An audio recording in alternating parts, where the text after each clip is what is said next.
The Blaze Radio Network. On demand. It's not just about good health, it's about good food. Hi, it's Doc Thompson for Minnestalgia Foods and Wild Rice. Edible memories from Minnesota's Northwoods. Wild berries, jellies and syrups, pepper jams that me and my family love, whipped honeys, maple syrup, maple sugar, plus wild rice and wild rice mixes like pancake mix, soup mixes, waffle mix, and hot cereals. BlazeWildRice.com to see all of their products. It's BlazeWildRice.com because most people can't remember how to spell Minnestalgia, myself included. Check out BlazeWildRice.com. Hey, we've got a guest now, Sean Worthington, to join us. He's the author of Beyond Bitcoin, the Future of Digital Currency. Hey, Sean, how are you? Very good. How are you doing? Doing well. Now, are you opposed to cryptocurrencies like Bitcoin? Oh, no. No, I think that they're really good. Okay. I just, come up with something better, though. Really? Okay. Explain to us, you have a CloudCoin idea. Is that what that is? That's right. Yeah, I'm a tenured faculty member in the computer science department here in Butte College in Northern California. And I've got a patent pending on a counterfeit detection system that's called the raida, the Redundant Array of Independent Detection Agents. And basically it does what the blockchain does, but much better, much faster, much cheaper, much more reliable. Okay, can you explain, and we've done this a couple different ways because, I mean, most of us, Sean, we're not that savvy when it comes to tech. We can understand parts of it. We'll never understand it the way you do. But can you explain it and put it into kind of layman's terms of what the blockchain is and how cryptocurrencies work, and then we'll explain how yours is better. Sure. So the blockchain is the first technology to solve what's called the physical integrity problem of digital money. Basically, with any kind of digital files, you can copy them and paste them all over your computer. You can delete them, of course, and what's going to stop you from counterfeiting money if you've got digital money? You can just copy it. Oh. And the blockchain, yes. Okay, so if we just said, okay, dollars are all going to be digital now. We get away with the paper, whatever, any of that won't be backed by anything. It's just digital. Someone could just fake that, right? That's right. They could just make as many as they want. And it wouldn't work very well. So the blockchain creates a data structure that cannot be deleted or updated. It can only be inserted and read from. That basically means that you create, it can track all the transactions that ever happen. And so you can basically track all the money and it stops counterfeiting. Okay, so all Bitcoin transactions are tracked and they'll be there like locked in and they're stored multiple places, not just in one central computer. It's basically on computers all over the world, right? Yeah, that's right. So they've got basically the same copy of the same data that is synchronized or mirrored onto all probably about 7,000 servers or more. And it tracks every single transaction that ever happens forever. Yes. Okay, so that's the blockchain technology that all cryptocurrencies, the ones you know, Ethereum, Bitcoin, Litecoin, any of these are all based on. They're all using some of that. But what is yours that is different now, and how does it differ? So ours is a counterfeit detection system. And so instead of trying to track every transaction that ever happens, we just take a look at the money and see if it's real or not. And so because we don't have to track everything, ours takes place in milliseconds, where it takes about 2 hours or so in order to confirm a transaction on Bitcoin. Oh, so it's much faster. And ours cannot be counterfeited at all, where with blockchain, you actually have these people called miners, and they're the ones that do the transactions, and they actually create new Bitcoins, so the number of Bitcoins grows, where the number of CloudCoins does not grow. It's always a fixed amount. Now, wait a minute. I thought Bitcoin had a finite amount, and they would eventually, it's like 400 million or something, or whatever it is, but I thought that there was a finite amount. There is a finite amount, and that's a problem in itself, because the way that they pay for the system is by having these big server farms that burn through all this electricity. That's all very expensive, and the only way that they can afford to do that is if they get Bitcoins. But as time goes by, the Bitcoins become less and less, and so we're seeing that the Bitcoin miners are consolidating, mostly in Iceland, and there's only one most efficient Bitcoin miner in the world. And the number of Bitcoin miners is falling because it's so expensive to do that mining. You say there's only one reliable Bitcoin miner in the world? There's certainly is the most efficient, and that's in Iceland. And that's why. Why Iceland? These geothermal. Well, the servers are very hot, and they need cold air to heat them up. So I was going to make a joke about that, and you're serious. It's because it's colder there? It's because it's cold there, so it's cheaper to cool down the servers, but they also have geothermal electricity, which is, basically free. It's really cheap. Huh. So they got a combination of cool air and cheap electricity. And the way they mine these is through these systems of algorithms, right, or computations. And they've become more and more complex, whereas they were easier to mine in the early days, right? That's the reason it takes more and more electricity now?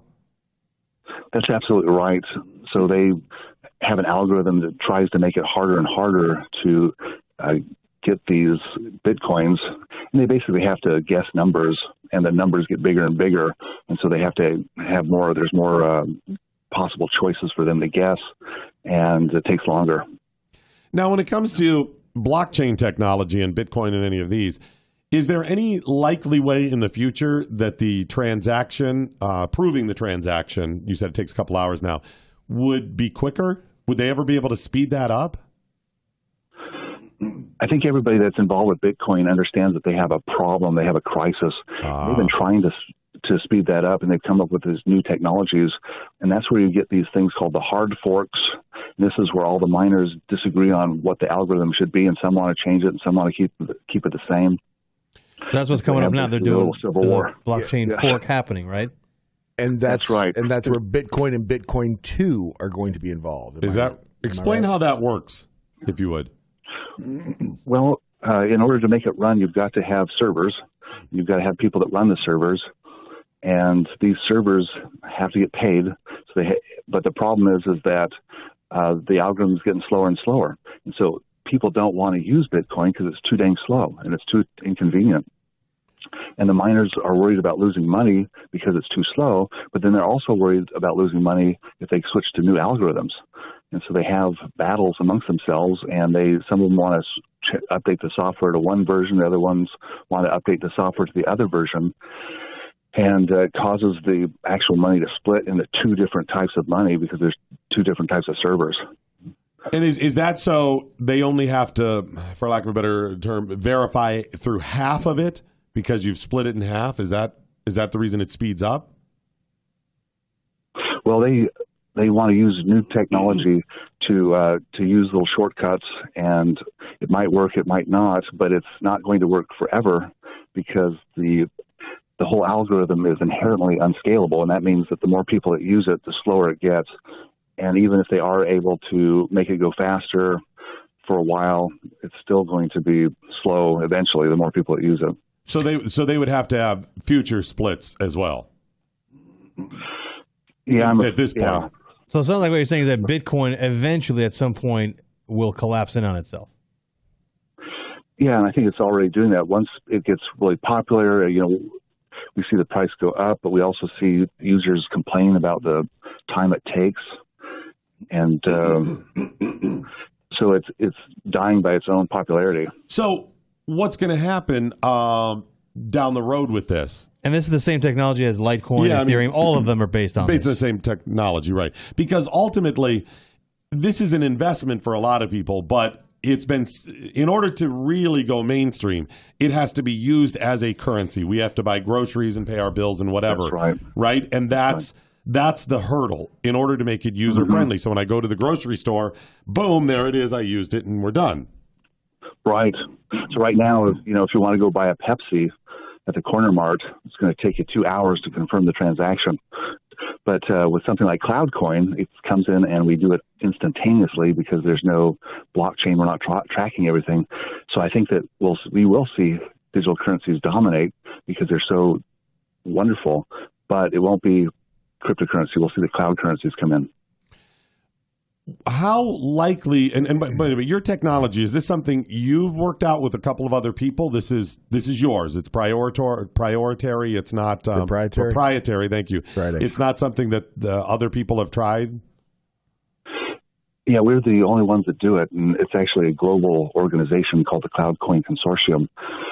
And I've given that technology to that organization to make it happen. The CCC. How many people in the CCC? Well, about 60. Most of them are network administrators. We have programmers. 60, like 6-0? Yes, 6-0. Okay. Is it rolled out? Are you ready to go with it? Can people start using it?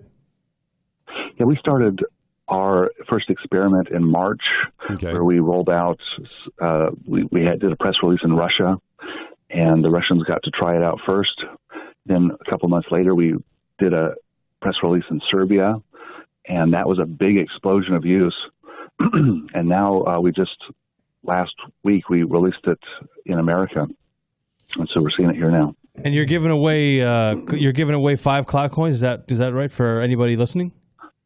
That's right. And how do they go about getting it? We've got a website called digitalfrontiernews.com, and digitalfrontiernews.com are some marketing partners. And if you go to their website and sign up for their newsletter, you'll get my book for free, my digital version, and 5 free CloudCoins that you can try out and see what the future of currency is going to look like. And let's say someone just wants to buy CloudCoins. Where do we go to buy them? So you can buy them all over the world. If you just type in or search buy CloudCoin, you're going to find them.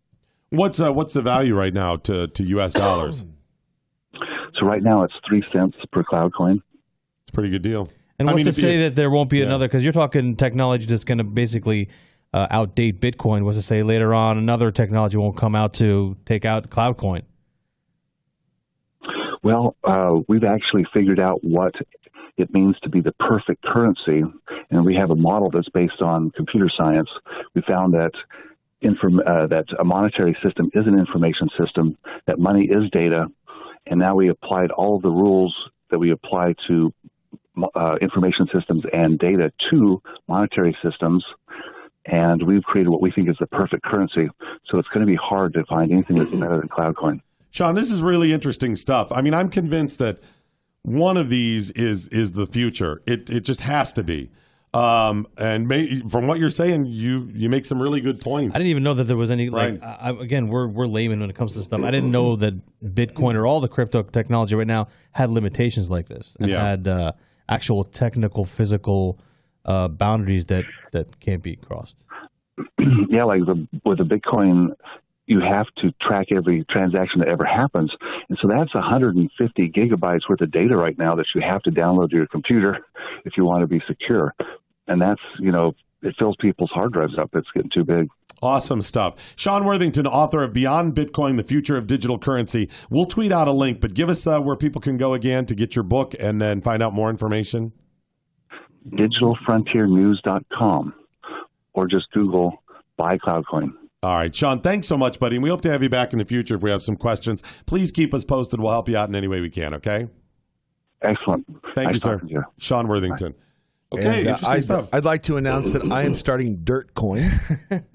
DirtCoin will be dirt-based. I mean, it will be a very specific kind of dirt. What do you think? Does he think this was? I'm interested. I mean, what he says sounds. As soon as we get off the air, sense. I'm prepared to give you a couple of $100,000 because I believe in it so much.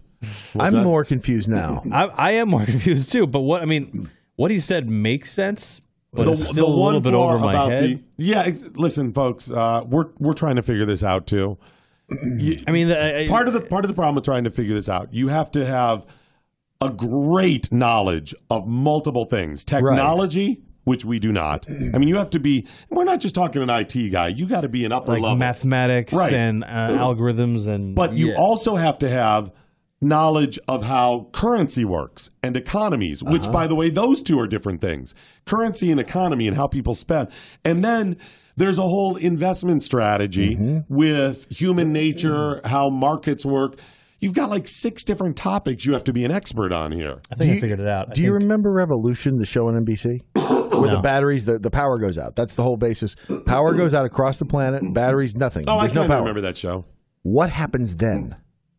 Yeah, where's all your digital currency then? Are you talking worldwide? Yes. Then you're screwed. Right. Well, then we go back to, tribes roaming But the here's earth the thing. for for control. And But here's the thing. If that happens, all of our current currency is done. Yeah, nothing works then. Your dollar, you could have a barrel full of dollars, not going to work. So then it's going to be guns, ammunition, food, salt. Gold, right. So that's the thing. If the power goes out, so to speak, in just our country, with either one of these technologies, if you have $45 billion stored, you're still going to have it as long as there's a computer somewhere and you can eventually get to it. Okay. If it goes out globally, complete breakdown of technology, then our current structure, even your hard dollars and coins, are going to be worthless. Anyways, yes, sir. We're talking about AI and how machines are going to eventually become self-aware, and it's already happened. Yep. Because Sean was very, what are you doing, Hal? Yes. Was he a real guy? He's a machine, I think. He's a computer program. We've created a new currency that's better than all. He did sound a little... maybe his wife was sleeping in the other room. And he made a lot of sense as well. No, I'm going with, I think he was AI. I think he was trustworthy. I think he was too. He must trust us all. That's right. Here's what I'm going to do. If he said it's about 3 cents a coin, I mean, within the next day or two, I'll be buying $100 worth. I was going to say, but I'm going to hedge my bet. Yeah. How many? Like, he says it's the perfect currency or whatever, but how many times is this going to happen again? I don't. What do you mean? Then the next one that's going to say, no, now this one's the one you should go with, and. I want to fractured fish heads. Those are going to be the next big cryptocurrency. It's based on dirt coin, but it's a fractured fish head. Okay, that sounds pretty legitimate.